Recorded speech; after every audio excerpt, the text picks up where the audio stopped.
Clément aplati. Chapitre 1.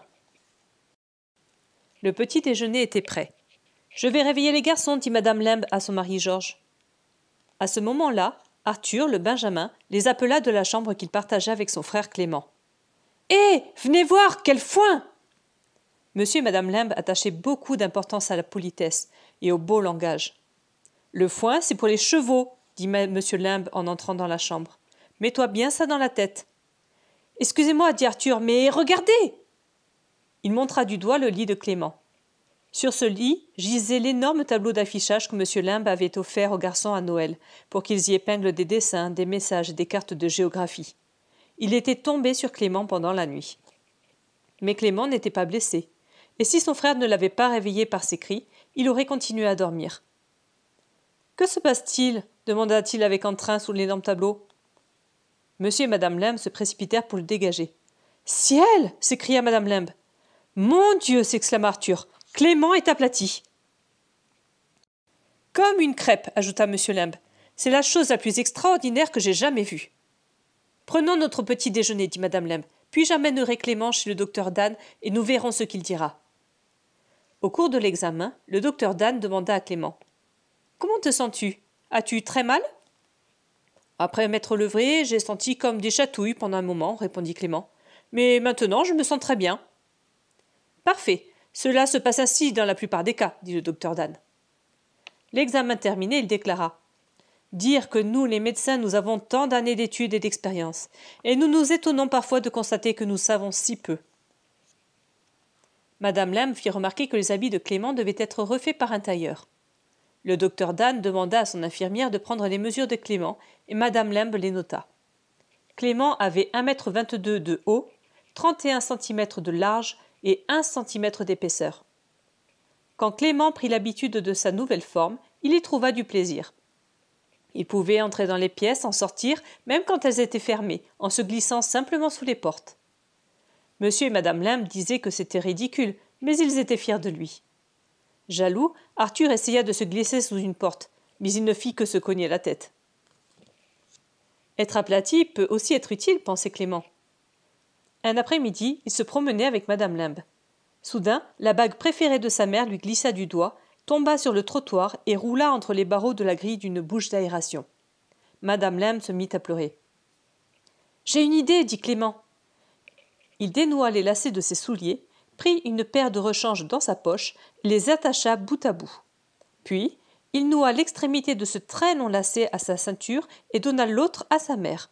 « Aide-moi à descendre, dit-il, et j'irai chercher ta bague. »« Merci, Clément, dit sa mère. » Elle le fit passer entre les barreaux de la grille, le descendit, le monta, le promena à gauche, à droite, afin qu'il puisse explorer tout le fond de la bouche d'aération. Deux policiers qui s'approchaient regardèrent avec stupeur Madame Lembe agiter le lacet le long de la grille. Elle fit semblant de ne pas les remarquer. « Que se passe-t-il, madame » demanda le premier policier. « Votre yo-yo est-il coincé ?»« Je ne joue pas au yo-yo, répliqua sèchement Madame Lembe. Si vous voulez le savoir, mon fils est à l'autre bout de ce lacet. »« Laisse-la dire, Harry, dit le deuxième policier. La pauvre femme est complètement toquée. » À ce moment-là, on entendit Clément crier « Youpi !» dans la bouche d'aération.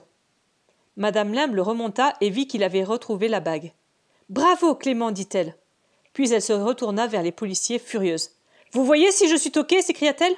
« Oh, pardon, madame, dirent-ils. Nous avions jugé trop vite. Maintenant, nous comprenons la situation. » « Les gens devraient tourner 7 fois leur langue dans leur bouche avant de faire des remarques désagréables, dit Madame Lembe. Les deux policières trouvèrent que c'était un bon principe et dirent qu'ils tâcheraient de s'en souvenir. Chapitre 2. Un jour, Clément reçut une lettre de son ami Thomas Anthony Jeffrey. Sa famille avait dernièrement quitté New York pour s'installer en Californie. Le lendemain, c'était les vacances, et Clément était invité à venir les passer chez Thomas. « Oh là là !» s'écria Clément. « Comme j'aimerais y aller !» Son père soupira. « Un billet de train ou d'avion pour la Californie sont bien chers, dit-il. Il faut que je trouve un moyen plus économique de te faire voyager. » Ce soir-là, quand M. Lembe revint de son bureau, il portait une énorme enveloppe marron. « Et maintenant, Clément, dit-il, voyons si tu peux y entrer. » L'enveloppe convenait très bien à Clément. et Madame Lamb découvrit même qu'il y avait encore de la place pour un sandwich œuf salade, ainsi que pour un étui à cigarette plat qu'elle remplit de lait. Les parents décidèrent de recommander la lettre et de l'envoyer par courrier aérien. Aussi durent-ils mettre un grand nombre de timbres sur l'enveloppe, mais c'était beaucoup moins cher qu'un billet de train ou d'avion pour la Californie. Le lendemain, Monsieur et Madame Lamb glissèrent Clément dans son enveloppe avec le sandwich œuf salade et l'étui à cigarette rempli de lait. Après l'avoir plié, ils jetèrent la lettre dans la boîte, au coin de la rue. Une fois à l'intérieur de la boîte, Clément, qui était très souple, se déplia. Madame Lamb était inquiète parce que Clément n'avait jamais voyagé seul auparavant. Elle frappa plusieurs coups contre la boîte. « Tu m'entends, mon petit » appela-t-elle. « Tu vas bien » Et la voix de Clément répondit distinctement. « Je vais très bien. Puis-je manger mon sandwich maintenant ?»« Attends 1 heure, répondit Madame Lamb. J'espère que tu n'auras pas trop chaud, mon petit. » Puis le père et la mère crièrent. « Au revoir, au revoir !» Et ils rentrèrent chez eux. Clément s'amusa bien en Californie. À la fin de son séjour, les Jeffrey le renvoyèrent dans une belle enveloppe blanche qu'ils avaient fabriquée eux-mêmes. Elle avait des rayures rouges et bleues parce que c'était un courrier par avion. Et Thomas avait marqué dessus en grosses lettres « Objet de valeur, fragile, haut et bas ». De retour chez lui, Clément raconta à sa famille qu'il avait été manipulé avec tant de soin qu'il n'avait jamais senti la moindre secousse. Monsieur Lamb répliqua que cela prouvait que les avions étaient une invention merveilleuse, ainsi que le service des postes, et que c'était extraordinaire de vivre à notre époque. Clément le pensait également. Pour connaître la suite des aventures de Clément, lis le livre Clément aplati, disponible dans la bibliothèque de la classe.